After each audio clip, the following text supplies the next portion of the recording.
السلام عليكم ورحمة الله وبركاته. أحبابي في الله، أحبابي بره مصر وجوه مصر، إن شاء الله تكونوا بخير وبصحة وسعادة يا رب العالمين. قبل ما نبدأ أي كلام يا جماعة، نصلي ونسلم ونبارك على سيدنا محمد وعلى آله وصحبه وسلم تسليما كثيرا إلى يوم الدين. صلى على الحبيب عشان قلبك يطيب.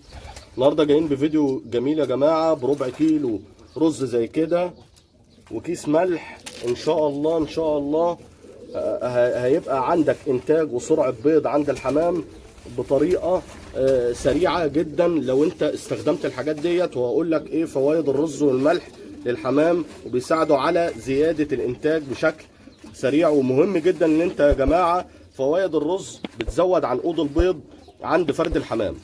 وطبعا هنحكي على هنتكلم على فوائد الملح. الملح مع معلقه صغيره كده يا جماعه، هي بنحطها مع ربع كيلو الرز وبنقلبهم بالطريقه اللي انتوا شايفينها كده، وبنقدمها للحمام. يا ريت اللي انت تقدمها او تقدميها يا اختي الكريمه للحمام مره واحده في الاسبوع، وهتلاقي عندك الانتاج بسم الله ما شاء الله. زي ما انتوا شايفين كده الانتاج عندي بسم الله ما شاء الله، واحنا في الصيف بالدرجه اللي انتوا شايفينها ديت، وشغال بفضل الله تعالى عليا. يعني نسال الله زياده عندي وعندكم باذن الله تعالى. فاللي عايز ان هو حمامه بقطع بيض يشتغل، اهم حاجه اللي انت تراقب حمامك من الامور الانتاجيه اللي هو مش شغال بيها. طبيعي ان انت بتاكل كلفه، والكلفه غاليه الايام ديت والاسعار نار. فانت عايز زياده الانتاج عشان تغطي معاك تكاليف المصاريف والمصاريف اللي انت بتاكلها، والاكل الحمام، والادويه اللي انت بتقدمها للحمام. فطبعا انت كده شغال عليك بخساره. لو الحمام ما بيبيضش عندك انت كده بتاكل بخساره. فانت لو اكلت الحمام رز بالملح زي كده، هيزيد عندك انتاج، وفي نفس الوقت هيزود عنقود البيض عند انثى الحمام، وهيمنع كمان الديدان. الديدان يا جماعه بشكل طبيعي بتمنع عمليه الانتاج عند الحمام. طبيعي لما بيكون عندك ديدان في الحمام ومريض ما بيشتغلش كده. الديدان بالنسبه للحمام ده مرض، بيقطع الانتاج بشكل طبيعي، بيقطع الانتاج بشكل طبيعي. فعشان انت تمنع الخطأ ده عندك في مكانك، وتلاقي حمامك بيبيض بشكل كويس وبيزيد انتاج، لابد ان انت تعمل الحاجات ديت فورا عندك في المكان، حتى لو مره واحده في الاسبوع. بتمنع الديدان عند الحمام، هي اللي بتخلي الحمام ما يشتغلش، ان هي بتاخد القيمه الغذائيه اللي في فرد الحمام اللي هو بياكلها. يعني انت بتحط له اكل، فالاكل ده مين اللي بيستفاد بيه؟ الديدان بتتغذى عليه يا جماعه. فانت عشان تطرد الديدان ديت ويتغذى الحمام بشكل طبيعي، وطبعا انت عارف ان التغذيه السليمه هي اللي بتدي الانتاج، التغذيه السليمه وهي بتدي الانتاج. طبعا الملح كويس جدا جدا، ملح الطعام الصوديوم ده يا جماعه كويس جدا جدا للحمام، بيساعد على زياده الانتاج، ان في كالسيوم وفي بوتاسيوم. تمام يا جماعه. والرز كويس جدا، بيساعد على تكوين عنقود البيض، بيساعد ايه؟ بيقوي عنقود البيض، وبيطلع لك البيض غير مخصب. يعني فوائد الرز يا جماعه عديده وكويسه جدا للحمام، والحمام له قابليه ان هو بياكلها. فمن الطبيعي ان هو بيتغذى عليها في الاراضي الزراعيه، وانت ما بتاخدش بالك. لو انت حمامك محبوس زي كده مش هيعرف يتغذى على الحبوب اللي هي ناقصاه، والحبوب اللي هي بتكون ناقصاه ديت بتبقى مهمه، فيها عناصر بيحتاجها الحمام، بتساعد على زياده الانتاج بشكل طبيعي.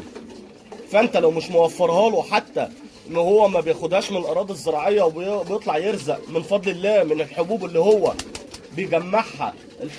طبعا الحبوب ديت بتبقى حبوب شامله، من بذور برسيم على بذور فجل، وربنا بيرزقه من الاراضي الزراعيه زي القمح وزي الذره العويجه وزي البسله وزي الفول. انت لازم توفر له يا اخي العزيز او يا اختي العزيزه الحاجات بشكل اساسي.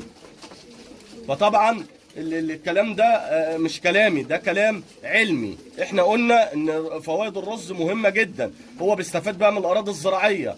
لابد ان انت تاكله حتى لو مره واحده، لو تخلط حتى الرز على الكلفه. يعني لو انت خلطت مثلا شويه رز على الكلفه بالملح، هيبقى كويس جدا جدا جدا جدا، عشان ان الملح بيساعد على طرد الديدان، بيساعد على طرد الديدان. طالما مفيش عند حمامك ديدان، وبتدي علاجات اللي هي الاسبوعيه او الشهريه او القرص اللي انت ماشي عليه ايا كان في الاسبوع او الشهر، زي المشروبات اللي هي زي الزعتر او الشيح او الكلام زي ده او اللبان الذكر، زائد الكالسيوم او الديكال او البيديجال، وزائد الفيتامينات اللي انت بتديها له اللي هي زي الاملاح المعدنيه. اصبح حمامك هيبقى شغال صيف شتاء زي ما انت شايف كده، هيبقى شغال صيف شتاء زي ما انت شايف كده. فاحنا يا جماعه عشان يبقى عندنا برج حمام ويبقى عندنا زياده دخل وزياده انتاج، لابد نوفر للحمام الاكل المتوازن، زي الكلفه المتوازنه وزي الرز والملح. الرز والملح مش يعني في كل بيت يا جماعه، والملح في كل بيت. يعني انت لو قدمته لحمامك بشكل مره واحده بس في الاسبوع هتحصل على نتيجه كويسه جدا جدا جدا جدا، وهتبقى مستمره عندك في المكان، ويبقى عندك زياده انتاج بفضل الله تعالى. انا يمكن بقطف بفضل الله يجي ثلاث مرات او 3 مرات يعني بفضل الله حسب الرزق، 3 مرات في الشهر.